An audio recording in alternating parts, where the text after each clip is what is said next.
Näme üçin Iran bilen Saud Arabistan bir-birini ýigrenýär? Ilki bilen olaryň arasynda din tapawut bar. Iranyň ilatynyň 95%-inden gowragy şaý Saud Arabistan bolsa din hökmünde esasy sünni musulmanlaryny tutýar. İkinji sebäp Saud Arabistan bilen ABŞ-nyň arasyndaky hyzmatdaşlyk Irany öwrenäge edýär. Sebäbi ABŞ Iranyň esasy garşydaşlarynyň biri. Birikdiriji meseleleriň biri hem tebitde konfliktlerde iki ýurt türlü taraplar gollaýar.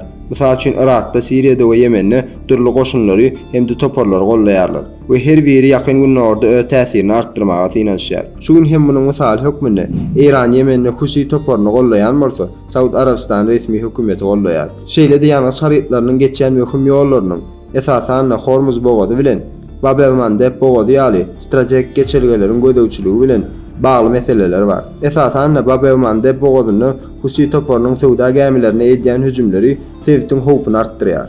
Şunu real videolaryň dowamy üçin kanalymda agzar bolmagy, like basmagy hem de kommentariýalerde öz pikiriňizi paýlaşmagy ýadyňyzdan çykarmagy.